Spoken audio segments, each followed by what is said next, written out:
Bonjour à tous, je vais vous montrer comment je compte mettre un empennage amovible sur le mini talon dont je commence la construction aujourd'hui. C'est important pour pouvoir transporter l'avion facilement quand je pars en vacances.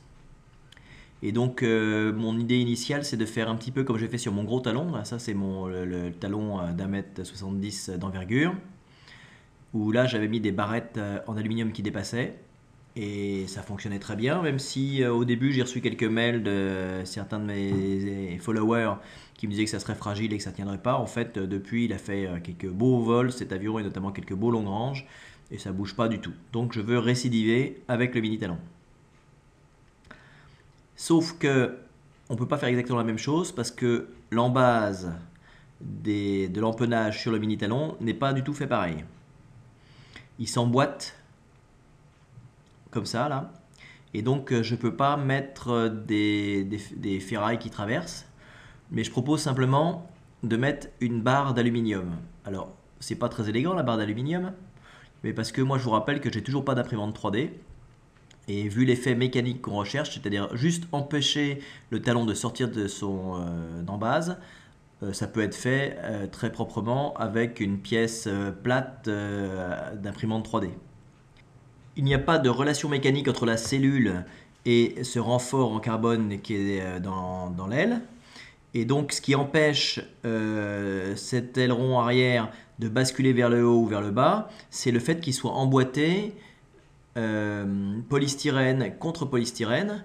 Et c'est bien la forme du talon de cette aile qui donne la rigidité. Quand on colle cet empennage, on empêche juste les deux pièces de sortir l'une de l'autre. Donc l'idée de mettre un bandeau qui les couvre est d'obtenir le même résultat mécanique, c'est-à-dire empêcher la partie mâle de l'aileron de sortir de son embase femelle.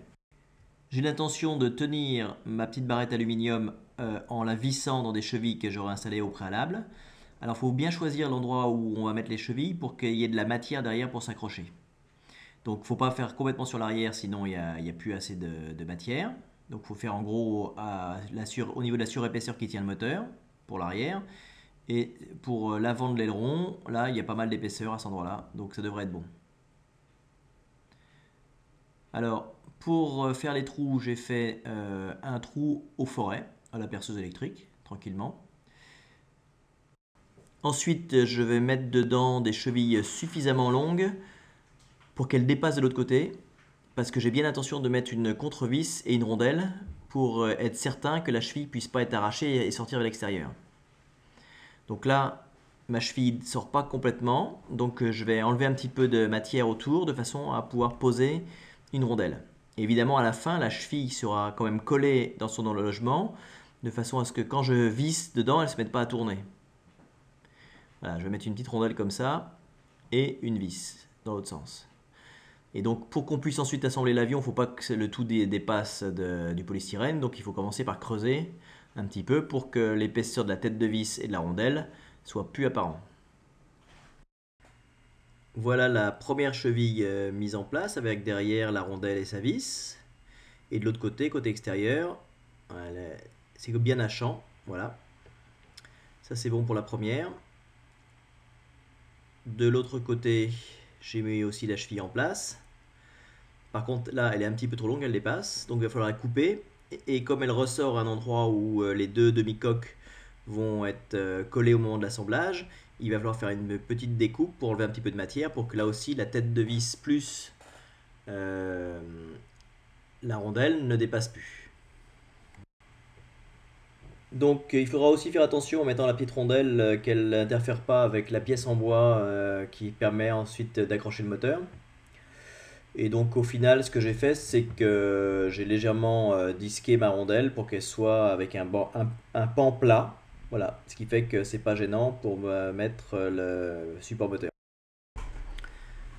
Voilà le résultat final. Alors pour faire vraiment les choses dans l'ordre, j'avais commencé par faire les trous.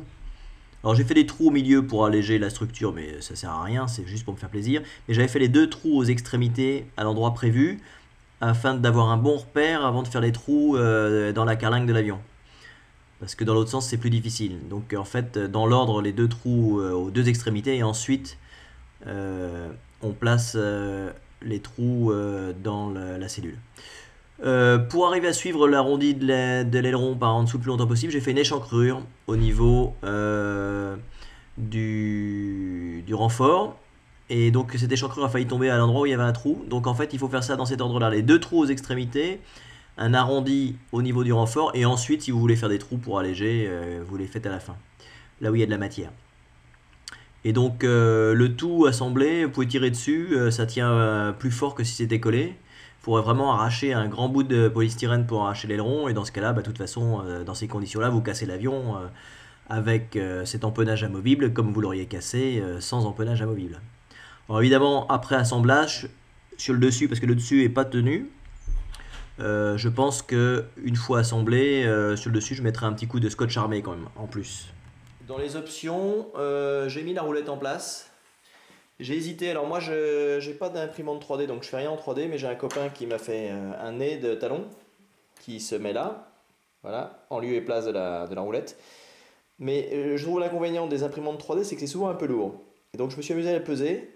Cet accessoire là pèse 24 grammes, alors que la roulette en fait 7. Alors c'est vrai que sur mon talon, mon mini talon précédent, comme sur mon talon ici présent, on voit qu'il n'y a plus de roue sur le talon. Et sur le mini talon c'est pareil. En fait je l'ai arraché à un moment donné sur un posé un peu sport. Donc je dis pas que je reviendrai pas à ça tôt ou tard, mais en attendant, comme j'ai la roulette et que c'est plus léger, ben, je vais commencer par assembler avec une roulette. Voilà. Et puis maintenant j'ai vérifié que tout s'emboîtait, donc je vais passer à l'étape collage. Donc je vais batigeonner à l'époxy toutes mes surfaces de contact, toc toc toc. Et ensuite je vais coller les deux parties ensemble, ceinturer le tout avec des élastiques ou du scotch le temps que ça prenne. Et puis ça sera, 1 heure après, ça sera dur. Bon ben voilà, une semaine après, je m'y suis remis. Donc l'avion cette fois-ci est assemblé. Voilà, et donc nous avons les 2 empennages qui sont amovibles.